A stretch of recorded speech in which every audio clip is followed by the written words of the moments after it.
আসসালামু আলাইকুম। গণপূর্ত অধিদপ্তরের অফিস সহকারী কাম কম্পিউটার মুদ্রাক্ষরিক কার্য সহকারী এবং হিসাব সহকারী এই তিনটা পদেরই একই প্রশ্নে পরীক্ষা হয়েছে 19 ডিসেম্বর। 1.5 ঘন্টা পরীক্ষা হয়েছে আর পূর্ণমান 70। আপনারা যারা গণপূর্ত অধিদপ্তরের সার্কুলারে অ্যাপ্লাই করছেন পরীক্ষার প্রস্তুতি নেওয়ার জন্য আমাদের এই হোয়াটসঅ্যাপ নাম্বারে যোগাযোগ করবেন। এই হোয়াটসঅ্যাপ নাম্বারে যোগাযোগ করে সাজেশন সংগ্রহ করে নেবেন। আজকের এই পরীক্ষাতে 90% প্লাস কোশ্চেন আমাদের সাজেশন থেকে কমন আসছে। এই নাম্বারটাতে যোগাযোগ করবেন অল্প সময়ে প্রস্তুতি নেওয়ার জন্য। বাংলা, ইংরেজি, গণিত, সাধারণ জ্ঞান সবগুলো বিষয়েরই সাজেশন আমরা দিই। হ্যাঁ, কারক বিভক্তি নির্ণয় করতে হবে। আমারে তুমি করিবে ত্রাণ এ নহে মোর প্রার্থনা। এখানে এই যে আমারে আমারে এটা কর্মকারকে দ্বিতীয়া বিভক্তি। সব ঝিনুকে মুক্তা মেলে না, এখানে মুক্তা বানানটাতে এভাবে হবে, এই যে মুক্তা মুক্তা মেলে না। তো এখানে ঝিনুকে ঝিনুকেটা হবে অপাদান কারকে। এখানে যেহেতু কে আছে একার থাকাতে এটা সপ্তমী বিভক্তি। তিলে তৈল আছে, কিসে আছে? তিলে তৈল আছে। তিলেটা হলো অধিকরণ কারক আর একারের কারণে সপ্তমী বিভক্তি। অন্ধজনে দেহ আলো, এখানে অন্ধজনে সম্প্রদান কারকে সপ্তমী বিভক্তি। ছাত্ররা বল খেলে, এখানে বলটা হলো শূন্য বিভক্তি, কারক হলো কি করণ কারক। সন্ধি বিচ্ছেদ, এই যে এখানে মোট 5টা কারক বিভক্তি ছিল, 5টাই আলহামদুলিল্লাহ আমাদের লিখিত সাজেশন থেকে কমন ছিল, টার্গেট সাজেশন থেকে। সন্ধি বিচ্ছেদ করতে হবে। মনীষা, মনস হসন্ত যোগ ঈশা, মনীষা। সংস্কার, সম হসন্ত যোগ কার, সংস্কার। কিংবদন্তি, আমি আরেকটু জুম করে দিচ্ছি আপনাদের দেখার সুবিধার্থে, যেহেতু এগুলো বানানের বিষয় আছে। কিম হসন্ত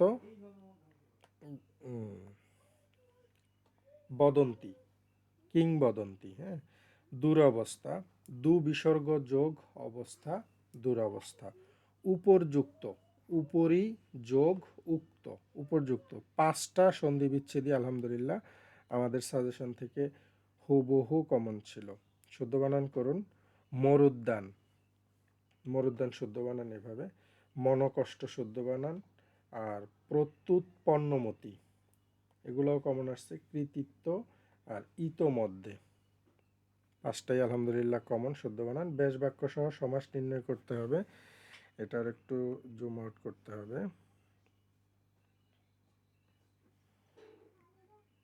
আচ্ছা, বেশ বাক্যটা দেখাই দিচ্ছি। হ্যাঁ, প্রথমটা হলো চালাক চতুর। চালাক চতুর, যিনি চালাক তিনি চতুর, এটা মধ্যপদলোপী কর্মধারয় সমাস। কানাকানি, কানে কানে যে কথা, কানাকানি। ব্যতিহার, বহুব্রীহি সমাস। মধুমাখা, মধুথে মাখা, হ্যাঁ, মধু দ্বারা মাখা, এটা হলো তৃতীয়া তৎপুরুষ সমাস। চতুর্ভুজ, 4 ভুজ বিশিষ্ট যা চতুর্ভুজ, এটা সংখ্যাবাচক বহুব্রীহি সমাস। বা 4 ভুজের সমাস যেটা, ওটা হলো দ্বিগু সমাস। কাজল কালো, কাজল কালো মানে হলো কাজলের ন্যায় কালো, এটা উপমান কর্মধারয় সমাসের উদাহরণ। আলহামদুলিল্লাহ ব্যাস বাক্যগুলো আমাদের সাজেশন থেকে কমন আসছে।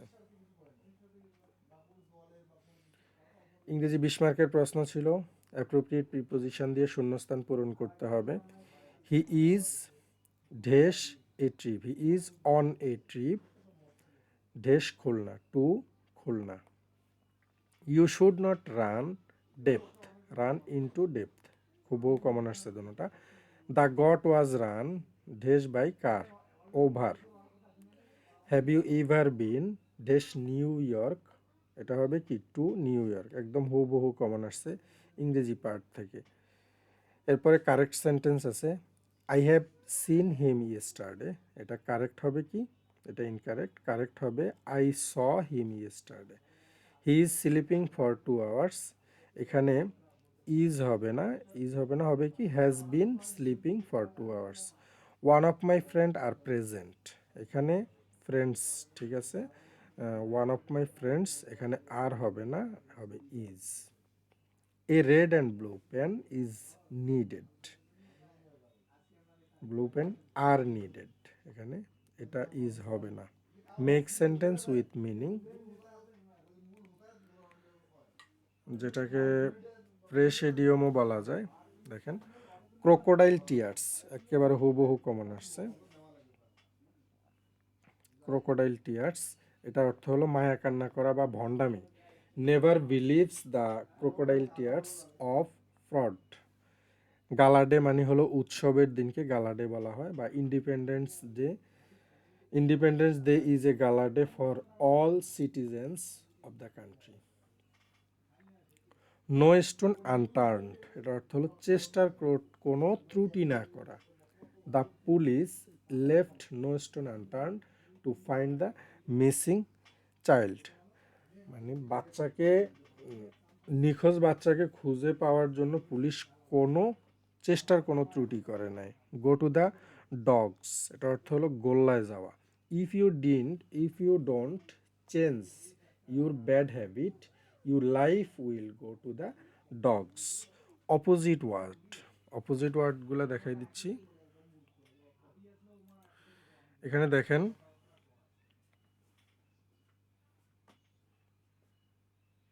একটু জুম করে দিই তাহলে দেখতে সুবিধা হবে। অপোজিট ওয়ার্ড কি আছে? মঙ্ক। মঙ্ক মানে হলো সন্ন্যাসী, আর নান মানে হলো সন্ন্যাসিনী, মানে জেন্ডার পরিবর্তন করতে হবে। হিরোয়ের জেন্ডার পরিবর্তন হবে হিরোইন। ট্রান্সলেশন করতে হবে। ঢাকা বুড়িগঙ্গা নদীর তীরে অবস্থিত। হুবহু কমন আসছে এটা। Dhaka stands on the bank of the river Buriganga. তুমি কি জানো সে কোথায় থাকে? Do you know where he lives. তাকে বসার জন্য একটা চেয়ার দাও। Give him a chair to sit on. সভা সকাল 10টায় শুরু হবে। The meeting started at 10 AM। গণিত ছিল 15 মার্কের। ট্রান্সলেশনগুলোও আমাদের সাজেশন থেকে কমন আসছে। গণিতের প্রশ্নটা হলো 27x⁴ প্লাস 8xy হোল কিউবকে উৎপাদকে বিশ্লেষণ করতে হবে। তো এখানে দেখেন, প্রথমে আমরা এখানে একটা এক্স, এই দুইটা রাশি থেকে একটা এক্স কমন নিয়ে নিলাম, আর বাকিটা লিখে দেব 27x cube plus 8y x cube. এটা কিন্তু একটা সূত্র হয়ে যায় এখন, এ কিউব প্লাস বি কিউবের সূত্র। এ কিউব প্লাস বি কিউব মানে কি? আচ্ছা, এটাকে আমরা সূত্রতে করার জন্য আগে এটাকে একটু ছোট করে নিব। 27 আছে, এটাকে যদি আমরা 3 দিয়ে উপরে কিউব দিই তাহলে 27 হয়ে যাবে, আর উপরে ওখানে আছে 8, 8-এর এটা 2 দিলে হবে। তাহলে এই রাশিটা হলো এ আর এই রাশিটা হলো বি। এ কিউব প্লাস বি কিউবের সূত্র। এ কিউব প্লাস বি কিউব মানে কি? এ plus B, into A square minus A B plus B square. বুঝতে পারছেন? জাস্ট মানগুলা বসাইছি, এরপরে কি করব আমরা? এটাকে ক্যালকুলেশন করব। এখানে এটাকে ক্যালকুলেশন করলে হবে কি? 3 3 9 এক্স স্কোয়ার মাইনাস এই দুইটাকে ক্যালকুলেশন করলে হবে 3 2 6 এক্স ওয়াই, আর এই দুইটা হবে কি 4, 2 2 4 4y স্কোয়ার। এটাই কিন্তু এই প্রশ্নের উত্তর। সূত্রের সাহায্যে কি করতে হবে? এখানে যে দুইটা রাশি আছে এক্স স্কোয়ার প্লাস 2 ও x⁴ মাইনাস 2x² প্লাস 4, এই দুইটাকে গুণ করতে হবে। তো আমরা দুইটা রাশিকে এখানে গুণ চিহ্ন দিয়ে দিলাম। গুণ চিহ্ন দিলে এখন দেখেন এটা একটা ওই যে আগের যে অঙ্কটা করছি ওই অঙ্কটার মতোই হইতেছে।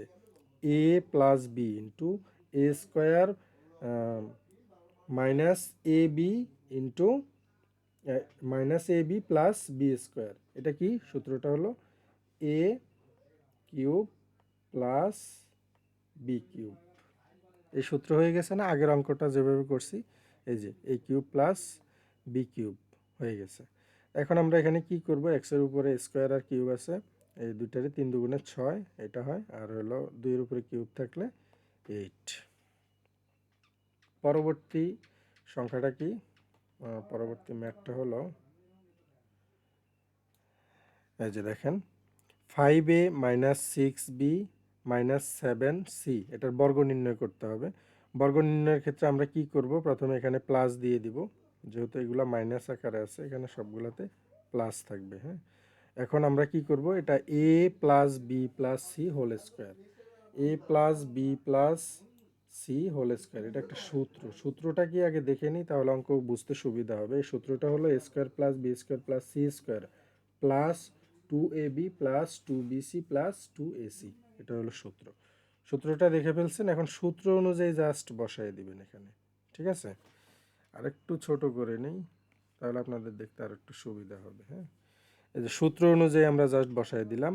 এটাকে ধরলাম এ, এটাকে বি ধরলাম, আর এটাকে সি ধরলাম, পুরো রাশিটাকে ব্র্যাকেটের ভিতরে, ফার্স্ট ব্র্যাকেট। তো এরপরে বসাই দিব A square plus B square plus C square, এরপরে প্লাস 2, এ কোনটা, এ রাশি এটা, আর বি রাশি তো আমরা এটা ধরছি, এই এ বি বসাইলাম, তারপরে প্লাস 2 বি সি রাশি বসাইলাম, প্লাস 2 এ সি রাশি বসাইলাম। এখন জাস্ট ক্যালকুলেশন করবেন, ক্যালকুলেশন করলে এ রাশিটা আসবে, এটা জাস্ট এটাই উত্তর। হ্যাঁ, পরবর্তীর অঙ্কটা একটু হিবিজিবি মনে হইলেও অঙ্ক অত হিবিজিবি না, জাস্ট একটু বুঝতে হবে। 2 অঙ্ক বিশিষ্ট কোনো সংখ্যার একক স্থানীয় অঙ্কটি দশক স্থানীয় অঙ্ক অপেক্ষা 2 বেশি। অঙ্কটা স্থান বিনিময় করলে যে সংখ্যা পাওয়া যাবে তা প্রদত্ত সংখ্যার দ্বিগুণ অপেক্ষা আবার 6 কম হবে। তাহলে এখানে সংখ্যাটা কি হবে সেটা বের করতে হবে। মনে করি আমরা দশক স্থানীয় অঙ্ক এক্স, এই যে দশক স্থানীয় অঙ্ক এটা এক্স, এই এক্স থেকে বলছি কি 2 বেশি, এক্স থেকে 2 বেশি হলে কত হবে, এক্স প্লাস 2। সংখ্যাটা তাহলে কি দাঁড়াচ্ছে এখানে, 10x প্লাস এক্স প্লাস 2। তাহলে এটা কি হবে, এটাকে যদি আমরা এ এক্স আর 10x দুইটা যোগ করলে হয় 11x আর প্লাস 2, ঠিক আছে? এটা সেটা হচ্ছে প্রশ্ন মতে কি হবে, প্রশ্ন মতে হবে 10 into X plus 2 plus X, আর 2 ইন্টু 11x প্লাস 2 মাইনাস 6। কেন 6, এখানে বলছে দ্বিগুণ অপেক্ষা আবার 6 কমে যাবে, এই জন্য -6, ঠিক আছে? এরপরে ক্যালকুলেশন করবেন, ক্যালকুলেশন করলে এই রাশিটা আসবে। তাহলে এখানে দেখেন 11x ইকুয়াল 22 হয়, তাহলে এখানে যদি আমরা 22কে 11 দিয়ে যদি ভাগ করি, কাটাকাটি করলে 11 দুগুণে 22, তাহলে আমরা এখানে দেখেন এক্সের মানটা কত পাইলাম, এক্সের মানটা পাইছি এখানে, একটু জুম করে দিই, এক্সের মান পাইছি এখানে 2। এখন আমরা যে সংখ্যাটা পাইছিলাম ওখানে আগে 11x প্লাস 2, এখানে এক্সের মানটা বসাই দিব, এক্সের মান 2 বসাই দিছি, 11 দুগুণে 22, আর 22 আর 2 যোগ করলে 24, এটাই এই প্রশ্নের উত্তর। এরপরে একটা প্রশ্ন ছিল যে বার্ষিক শতকরা 6 টাকা হার মুনাফায় 13 বছরে, সরি 6 টাকা, শতকরা 6 টাকা হার চক্রবৃদ্ধি মুনাফায় 15,000 টাকার 3 বছরের স্ববৃদ্ধিমূল ও চক্রবৃদ্ধি মুনাফা নির্ণয় করতে হবে। মানে মুনাফা কয় টাকা হবে সেটা বের করতে হবে, এবং মুনাফা সহ মোট কয় টাকা হবে সেটা বের করতে হবে, ঠিক আছে? তো বোঝার স্বার্থে একটু জুম করে দিই। তাহলে প্রথম বছরে কত টাকা, প্রথম বছরে এখানে শতকরা 6 টাকা বলছে, শতকরা 6 মানে হলো 15,000 ইন্টু 6/100, শতকরা 6 মানে আচ্ছা আচ্ছা শতকরা 6 টাকা, 6/100, এখানে 2টা শূন্য কাটা, এখানে 2টা শূন্য কাটা, 150 ইন্টু 6 সমান হলো 900। ক্যালকুলেটারে দেখাই দিচ্ছি, যদিও এগুলো আপনারা রাফ করবেন। 150 ইন্টু 6 কত, 900, সেম, এই যে 900। এটা হলো প্রথম বছরের মুনাফা। দ্বিতীয় বছরের মুনাফা কি হবে, এই 900 যোগ হবে কিসের সাথে, এই যে 1500, এই 1500-র সাথে 1500 যোগ 900, 1500 900 ইন্টু মানে 15,900 ইন্টু 6/100, এখানেও সেম, 2টা শূন্য কাটা, 2টা শূন্য কাটা, 149কে 59কে 6 দিয়ে গুণ করলে হবে কত, 954। আবার তৃতীয় বছরে কি হবে, তৃতীয় বছরে হবে এই যে 15,900 টাকার সাথে এই 954 যোগ করলে কত হয়, 16,854।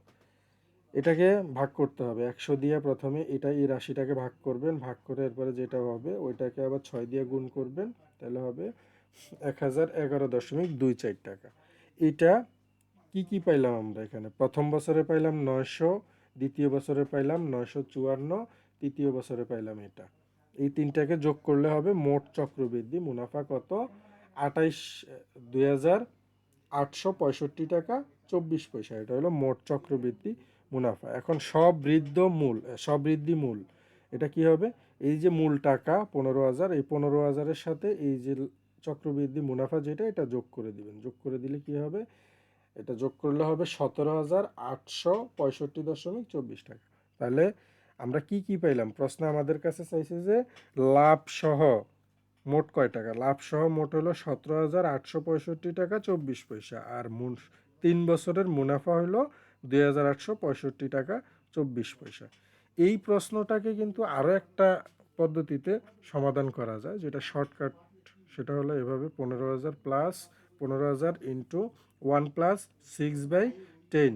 এখানে যে আমরা আলাদা আলাদা করে 3 বছরের বের করলাম, এই যে 3 বছরের বের করছি, এটা না করে এখানে কিউব দিয়ে দিলে 3 বছরেরটা বের হয়ে যাবে। কিউব দিয়ে কি করতে হবে, তিনোটা রাশি আলাদা আলাদা এভাবে লিখবেন, এরপরে জাস্ট ক্যালকুলেশন করবেন, ক্যালকুলেশন করলে 17,865 পাবেন। এটা হলো কি লাভসহ মুনাফা। এখন লাভসহ মুনাফা থেকে মোট কি আসল যে 15,000 টাকা ওটা বাদ দিয়ে দিলে চক্রবৃদ্ধি মুনাফাটা আমরা পেয়ে যাব। দুইটা ওয়েতে এই অঙ্কটা করা যায়। আচ্ছা, পরবর্তী প্রশ্ন, 30টা কমলা 3 ভাইয়ের মধ্যে 5:3:2 অনুপাতে যদি ভাগ করেন তাহলে প্রত্যেকে কতটা করে কমলা পাবে। প্রথমে আমরা এই যে তিনটা অনুপাত 3টারে যোগ করে ফেলবো, উত্তর হবে এখানে 10। তাহলে প্রথমজন পাবে কত, প্রথমজন পাবে 30 ইন্টু 30 কোথা থেকে আসছে, 30টা কমলা, 30 ইন্টু 5/10, 10 দিয়া 30-এর কাটেন, 3 10-এ 30, 3 5 15টা, প্রথমজন পাবে 15টা কমলা। দ্বিতীয় জন কি পাবে, সেম, দ্বিতীয় জনের অনুপাত হলো 3, 30 ইন্টু 3/10, আবার সেম 3 3 3 9টা কমলা। তৃতীয় জন পাবে, অনুপাত হলো 2, তাহলে এখানে পাবে কত, 3 3 দুগুণে 6টা কমলা। ওকে, সাধারণ জ্ঞানের প্রশ্ন ছিল। আচ্ছা, অঙ্কগুলোও কিন্তু আমাদের সাজেশন থেকে কমন ছিল। আমাদের সাজেশন যারা ইতিমধ্যে ফলো করছেন বা পড়ছেন তারা জানেন, আমি ক্লাসের প্রুফ দেখাচ্ছি না। মুক্তিযুদ্ধে কৃতিত্বপূর্ণ অবদানের খেতাব কি কি কমন আসছে, চারটা খেতাব কি কি, একটা হলো বীর শ্রেষ্ঠ, বীর উত্তম, বীর বিক্রম, বীর প্রতীক। বীর শ্রেষ্ঠ কয়জন, বীর উত্তম কয়জন, বীর বিক্রম কয়জন, বীর প্রতীক কয়জন, এটা কমেন্ট করে জানাবেন যারা রেগুলার আমার ক্লাস দেখেন। বাংলাদেশের প্রবাল দ্বীপ কোনটা, প্রবাল দ্বীপ হলো সেন্ট মার্টিন দ্বীপ। এটার আদি নাম বা পূর্ব নাম কি ছিল, পূর্ব নাম নারিকেল জিঞ্জিরা। 30 বা 30 ধারণা কি, 30 বা 30 ধারণা, আর এটা প্রবর্তক কি 30। এটা ডক্টর মোহাম্মদ ইউনূসের প্রস্তাবিত একটা সামাজিক ও অর্থনৈতিক রূপরেখা, যার মূল লক্ষ্য হলো শূন্য দারিদ্র্য, মানে হলো জিরো প্রভার্টি, কোনো দারিদ্রতা থাকবে না, তারপরে শূন্য বেকারত্ব, কোনো বেকারত্ব থাকবে না, জিরো আনএমপ্লয়মেন্ট যেটাকে বলে, এবং শূন্য নেট কার্বন নিঃসরণ।